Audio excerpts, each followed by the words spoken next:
시간이 되었으므로 2025년 6월 24일 화요일 아침 예배를 시작하겠습니다.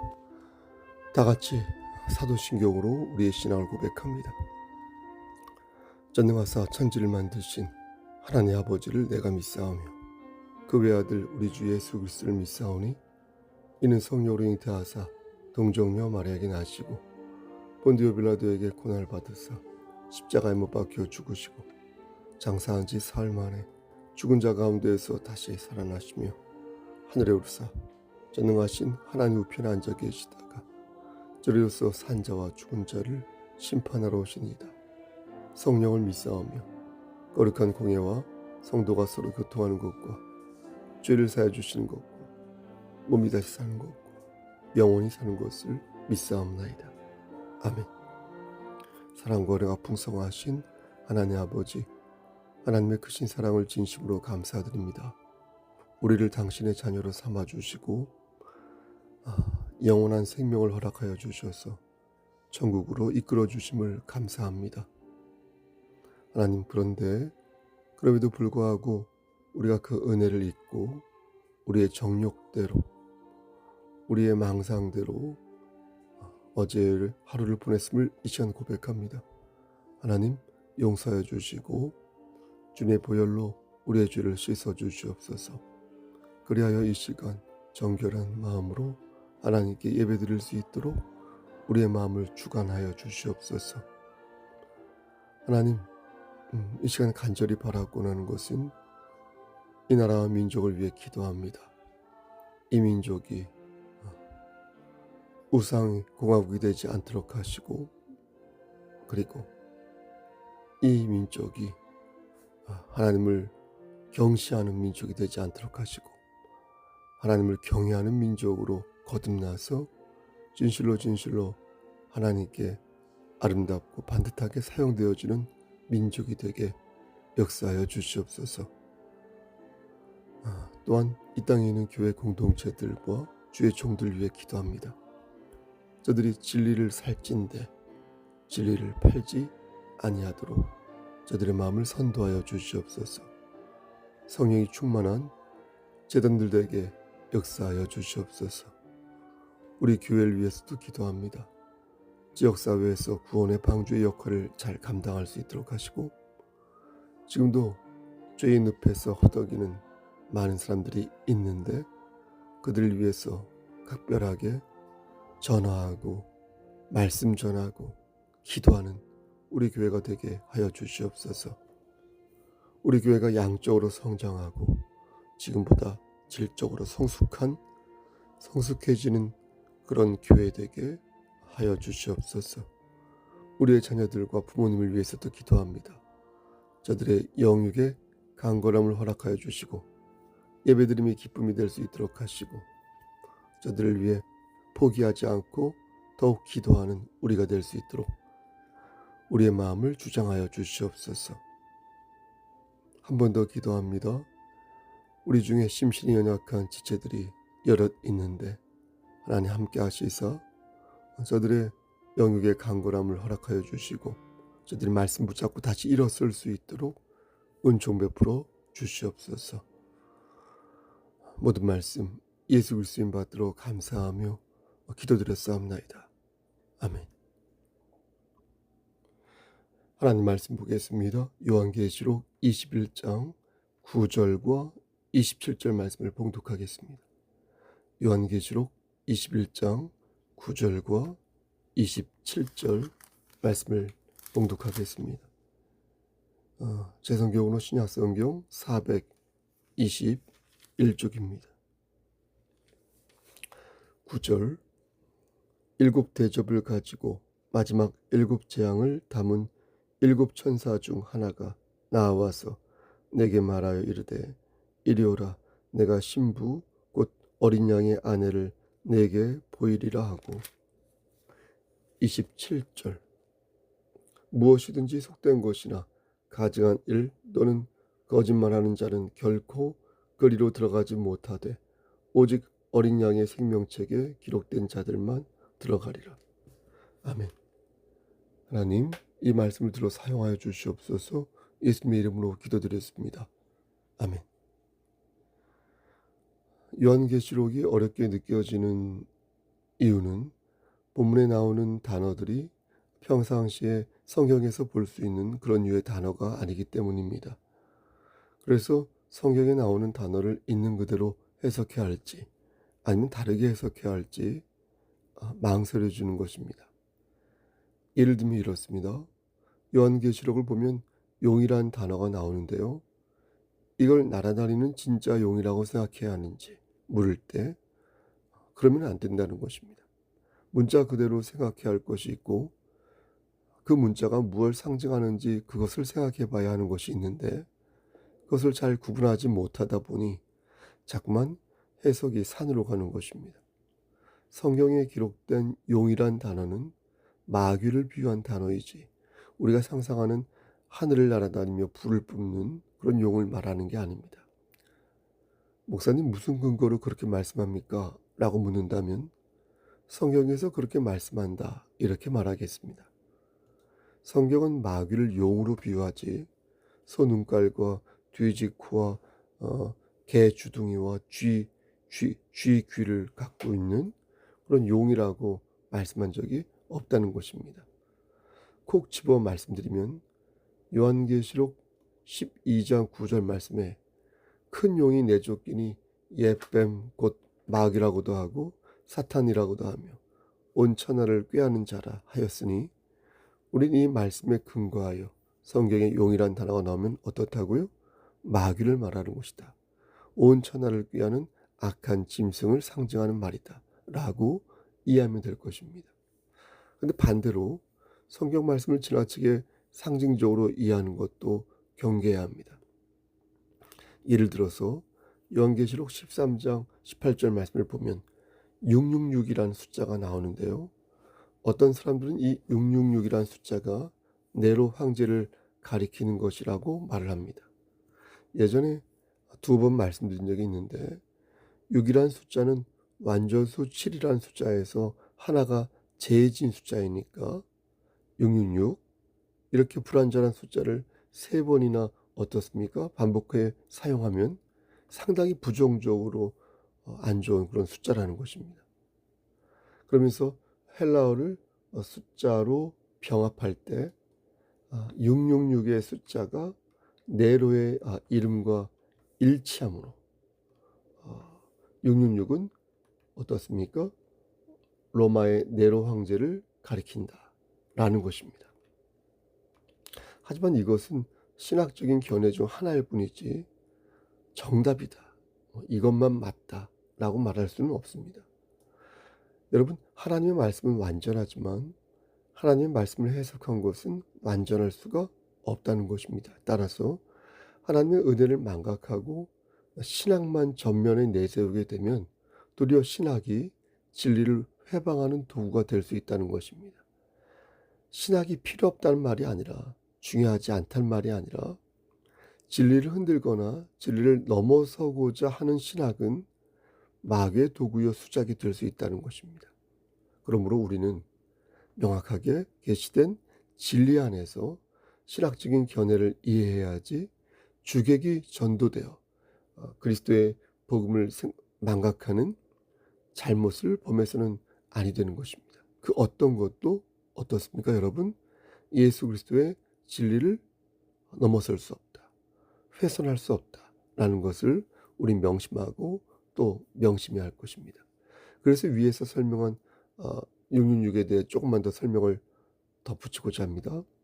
6이라는 숫자가 불완전한 숫자인 것은 맞지만 그렇다고 그것을 오늘날까지 적용하여 6이라는 숫자를 불순한 숫자로 보는 것은 잘못된 것입니다. 그래서 6이라는 숫자가 적그리스도의 숫자이니까 야 6 쓰지 말라 이렇게 말하는 것은 잘못된 주장인 것입니다. 이런 논쟁은 진리를 사수하는데 전혀 도움이 되지 않으니 괜히 이런 것을 가지고 논점을 흐리거나 무슨 가십거리를 만들거나 혹 지식을 과시하거나 혹 이단들과 무익한 변론을 벌인 이런 그럴 필요가 없다는 것입니다. 그럴 시간에 어떻습니까? 우리에게 명료하게 계시된 진리의 말씀에 집중하는 것이 훨씬 낫다. 훨씬 유익하다는 것입니다. 그러므로 우리는 요한계시록을 읽을 때 다음과 같은 준칙을 가지고 있어야 할 것입니다. 첫째, 성경을 근거로 성경을 이해하자. 둘째, 하나님께서 주신 명료한 계시를 묵상하는 데 집중하자. 셋째, 신학적인 견해를 이해한답시고 진리를 흐리는 누를 범하지 말자. 사도 요한은 계시록을 기록하면서 교회가 짐승들의 공격에 굴하지 말고 끝까지 인내하여 싸움에서 패하지 말 것을 당부했습니다. 만약 교회가 이들에게 패할 경우 교회는 오른손과 이마의 짐승의 표를 받게 될 것이니 반드시 그들의 공격을 견뎌낼 것을 당부한 것입니다. 여러분 혹시 기억하십니까? 예전에 우리나라에서 어떤 사람들이 오른손목이죠. 오른손 손목이나 이마죠. 이마의 표를 받는 것을 바코드로 이해해서 대대적으로 바코드 제품을 거부하는 그런 어떤 캠페인이 있었습니다. 지금 생각해 보면 어떻습니까? 웃음이 나오는데 이것이야말로 성경 구절을 문자적으로 이해해서 생긴 난센스다. 단어의 의미를 생각하지 않고 기계적으로 단어를 이해하니까 이런 소동이 일어난 것입니다. 오른손 손목이나 이마의 표를 받지 말라는 말씀은 상징적으로 이해할 말씀이었습니다. 그런데 그것을 문자적으로 이해하여 바코드를 찍으면 짐승의 수화가 되니까 바코드가 달린 물건을 사용하면 안 된다. 이런 캠페인 아닌 캠페인이 있었지 않습니까? 일종의 세상을 어지럽히는 혹세 무민이 아니고 무엇이겠습니까? 한 번 더 말씀드리지만 오른손이나 이마의 표를 받는 것은 짐승의 소유권을 인정하는 상징적인 표현일 뿐입니다. 이것을 카리그마라고 하는데 짐승의 소유물이 되면 그 짐승에게 충성하게 되고 반대로 충성하지 않으면 탄압받고 불이익을 겪는다는 것입니다. 그러니까 바다에서 온 짐승들과 땅에서 온 짐승들이 충성하지 않는 자의 목을 이렇게 쥘다는 것입니다. 그들 자체가 짐승이란 말이 아니라 그들이 짐승의 도구가 되어 짐승에게 충성하지 않는 자를 공격한다는 것입니다. 여러분 그러면 어떻게 할까요? 짐승의 소유물이 되어야 할까요? 그럴 수 없으므로 교회는 믿음으로 이 고난을 견디어내야 한다는 것입니다. 새하늘과 새 땅에 도달할 때까지 우리를 멸망의 길로 인도하는 거짓 교사들을 경계하고 진리를 사수하기 위해 안일함에 빠지지 말고 끝까지 힘써 싸워야 한다는 것입니다. 오늘은 진리를 사수하는 차원에서 우리의 신앙을 위협하는 사이비 종말관에 대해서 말씀드리겠습니다. 예전에 두어 번 정도 말씀드린 적이 있는데 각성 차원에서 한 번 더 말씀드리고자 합니다. 이름하여 세대주의 종말론입니다. 여러분 세대주의 종말론이 무엇입니까? 세대주의 종말론이란 인류의 역사를 7단계로 나누어서요. 맨 마지막 단계를 천년왕국 시대 이렇게 생각한 종말론입니다. 맨 마지막에 천년왕국 시대가 열리는데 그 전에 7년 동안 환란이 있을 것이고 그때 예수님을 영접한 사람들은 그 일이 있기 전에 하늘로 쫙 올라가지만 예수님 영접하지 않은 사람들은 이 땅에 남겨져서 7년 동안 환란을 겪게 된다는 것입니다. 이때 적그리스도가 악한 짐승을 부려가지고 앞에서 말씀드린 것처럼 사람들의 오른손과 이마에 짐승의 표를 받게 하고 그 표를 받은 자는 잠시 행복해지지만 그 표를 받지 않은 자는 죽임을 당한다라는 것입니다. 그렇게 해서 7년 환란이 지나면 예수님께서 그것에 맞추어 재림하시고 그 후로 천년왕국 시대가 비로소 시작된다는 게 바로 세대주의 종말론인 것입니다. 여러분 잘 생각해 보십시오. 이 주장이 사실이라면 교회는 환란을 겪지 않습니다. 그 이유가 무엇입니까? 그 이유는 7년 환란이 오기 전에 교회는 모두 하늘로 올라가기 때문입니다. 그래서 이 땅에는 유대인들과 예수님을 영접하지 않은 사람들만 남아서 환란을 겪을 것이니까 예수님을 영접한 사람들은 환란을 겪지 않는다는 것입니다. 여러분 이러면 어떻습니까? 기분이 상당히 좋아집니다. 왜 그렇습니까? 우리는 털끝 하나 상하지 않고 천국에 갈 수 있기 때문입니다. 하지만 이런 생각을 하는 순간 교회는 어떻게 될까요? 아마도 안일함에 빠지게 될 것입니다. 교회는 고통을 겪지 않는다는 생각을 하면서 진리를 사수하고 진리를 전파하는데 게을러질 것입니다. 그래서 세대주의 종말론을 가지고 있는 가장 큰 문제점은 교회를 안일하게 만든다는 것입니다. 그럼 진실은 무엇일까요? 요한계시록 21장 9절 말씀을 보면 일곱 천사 중에서 한 천사가 나와 말을 하는 장면이 나오는데요. 근데 여기서 말씀하는 패턴이 요한계시록 17장 1절 말씀과 매우 흡사합니다. 아니 게 아니라 21장에 나오는 천사는 17장 1절에 나오는 천사와 동일한 인물입니다. 17장 1절 말씀을 보면 한 천사가 나와 음탕한 여자를 소개하면서 이 여자가 땅에 속하여 심판을 받게 될 것이다, 이렇게 말합니다. 그런데 21장 9절 말씀을 보면 17장 1절과 앞부분은 똑같은데 뒷부분이 다릅니다.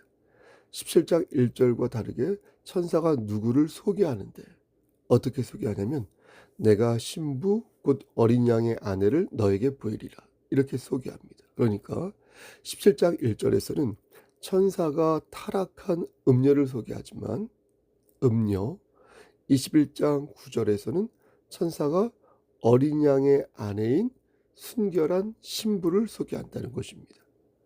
여기서 음탕한 여자는 심판받을 대상을 말합니다. 어린 양의 신부는 예수님을 영접한 우리 같은 사람들, 성도를 말합니다. 어린 양이 예수님이니까 여러분 어린 양의 신부라고 했지 않습니까? 그러니 우리 같은 교회를 말하는 것입니다. 여러분 매우 중요한 사실입니다. 적지 않은 이단이 이 복음 가지고 장난치는데 제가 여러 번 말씀드렸죠. 자꾸만 어린 양을 신천지에서는 이만희라고 말하는 것입니다. 신천지가 이만희가 몸이 좀 안 좋아서 탈퇴하는 사람들이 많아지고 있다고 하는데 어쨌든 그리고 하나님의 교회에서는 이 어린 양을 예수님이라 말하지 않고 안상우, 한학자 이렇게 말하는 것입니다. 여러분 어린 양은 누구를 말하는 것입니까? 말씀드린 것처럼 예수 그리스도를 말하는 것입니다. 무슨 근거로 이렇게 말을 제가 하는 것입니까? 여러분들도 아시다시피 성경을 근거로 말하는 것입니다. 성경 구석구석에 어린 양이 예수 그리스도를 가리키고 있기에 우리는 어린 양을 떠올리면 당연히 예수 그리스도를 연상하는 것입니다. 요한계시록 5장 6절 말씀 보면 어린 양이 어떤 분인지 명확하게 기록되어 있습니다. 내가 또 보니 보좌와 네 생물과 장로들 사이에 한 어린 양이 서 있는데, 그렇죠?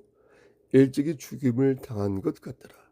그에게 일곱 뿔과 일곱 눈이 있으니 이 눈들은 온 땅에 보내심을 받은 하나님의 일곱 영이더라. 여러분 뭐라고 말씀합니까? 어린 양이 서 있는데 일찍이 죽임을 당하였다, 이렇게 말씀하고 있지 않습니까? 이렇게 명확하게 어린 양이 예수님이라고 증명하고 있는데 이단 종파들은 참 어이가 없게도 망언을 일삼고 있는 것입니다. 미친 소리를 일삼고 있는 것입니다. 그럼 일곱 뿔과 일곱 눈은 무엇일까요? 일곱 뿔, 일곱 눈. 예수님의 머리에 일곱 뿔이 달렸고 예수님께서 눈이 일곱 개라는 것입니까? 이렇게 이해한 사람은 아마 없을 것입니다. 왜냐하면 하나님께서는 우리에게 상식과 지성을 주셨기 때문에 우리는 그러한 인식을 바탕으로 예수님의 머리에 뿔이 달리지 않았고 예수님의 눈이 일곱 개가 아니라는 것을 압니다. 그럼 왜 일곱이라 한 것입니까? 이것은 앞에서 말씀드린 것처럼 완전 숫자인 7을 강조한 것입니다. 그러니까 사도 요한은 완전하신 예수 그리스도의 능력을 강조하기 위해 이렇게 표현한 것입니다. 이렇게 성경은 성경을 통해 읽는 것이 합당합니다. 예수 그리스도 중심으로 성경을 묵상할 때 우린 최대한 근접하게 하나님의 계시를 이해할 수 있는 것입니다. 저는 최대한이라고 말씀드렸지 완벽하게라고는 말씀드리지 않았습니다. 하나님께서 우리에게 주신 완벽한 선물은 예수 그리스도의 사랑이며 그분을 바라보는 완벽한 이해 또한 하나님의 은혜에 달려있다는 사실을 우리는 잊지 말아야 할 것입니다. 오늘 본문에 나오는 신부라는 단어도 여러분 마찬가지입니다. 신부는 하나님의 백성을 가리킬 때 사용하는 단어입니다. 무슨 근거로 제가 또 이렇게 말할 수 있냐면 역시 성경으로 답할 수 있습니다.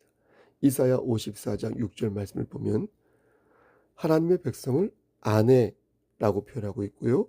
마태복음 25장 말씀을 보면 우리가 잘 아는 신랑을 기다리는 열처녀 비유가 나오는데, 그러므로 아내 곧 신부는 우리 같은 하나님의 백성, 교회를 가리키는 것입니다.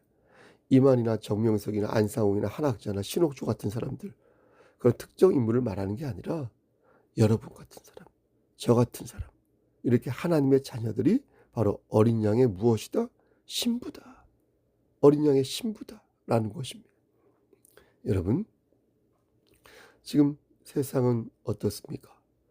지금 세상은 마귀를 따르는 악인들에 의해 정말 놀아나고 있지 않습니까?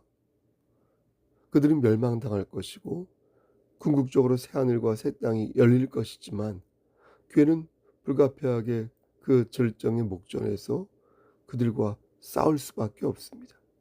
말씀을 왜곡하여 자신을 신격화하는 이단의 무리와 싸울 수밖에 없고, 교회에 침투하여 교회를 어지럽히는 거짓된 교사, 그들과 싸울 수밖에 없고, 전쟁과 테러와 혹세 무민과 어리석은 지도자를 향하여 교회는 말씀의 검을 들 수밖에 없습니다.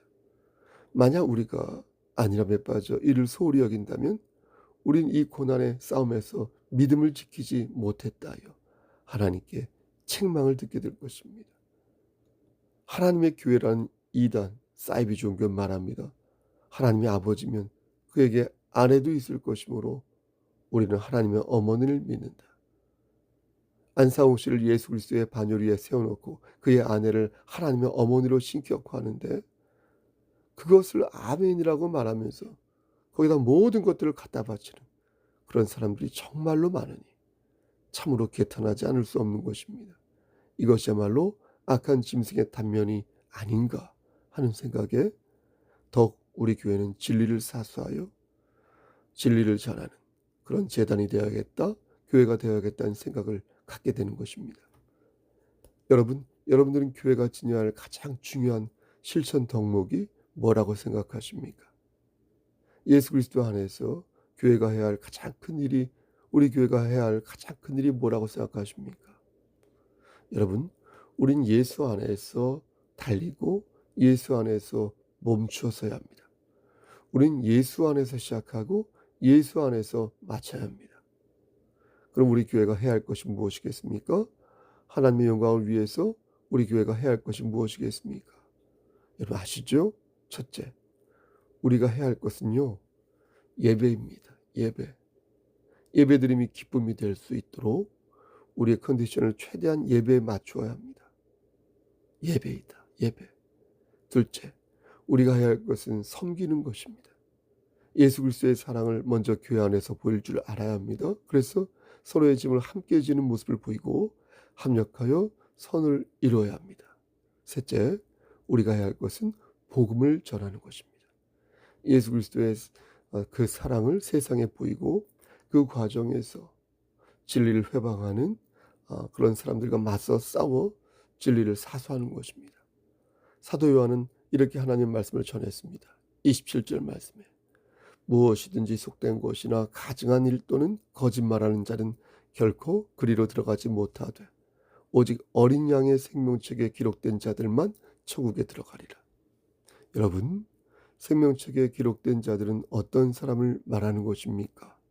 고린도전서 15장 10절에서 그러나 내가 나된 것은 하나님의 은혜로 된 것이니 내게 주신 그의 은혜가 헛되지 아니하니 내가 모든 사도보다 더 많이 수고하였으나 내가 한 것이 아니요 나와 함께 하신 하나님의 은혜로다. 아멘. 하나님의 은혜를 받은 자가 바로 생명책에 기록된 자들이다. 이렇게 말씀합니다. 예수 그리스도 안에서 진리를 회방하는 자에게 복음을 선포하고 예수 그리스도 안에서 교회가 마땅히 해야 할 일을 감당하는 사람, 바로 그가 생명책에 기록된 사람이다. 사랑하는 성도 여러분, 우리 교회가 그런 교회가 정말 됐으면 좋겠습니다. 무늬만 교회가 아니라 어디처럼 무늬만 교회가 아니라 복음이 살아있는, 말씀이 살아있는 그런 참다운 교회가 되었으면 좋겠습니다. 그래서 장차 예수 그리스도와 함께 세세토록 왕노릇하기를 주님의 이름 받들어 간절히 축원합니다. 아멘. 이제는 우리를 주 예수 구속하여 주신 우리 구주 예수 그리스도의 은혜와 아버지 하나님의 만극하신 그 사랑하시고 성령 하나님의 교통하시고 인도하신 모든 역사하심이 하나님 말씀 붙잡고 생명책에 기록된 사람들처럼 오늘을 살기를 소원하는 여기 모인 성도와 그들의 가정과 이 재단과 이 나라 위에 군복무 중인 우리 윤영이와 성윤을 위해 하나님의 사랑하심이 세세토록 함께 계실지어다. 아멘.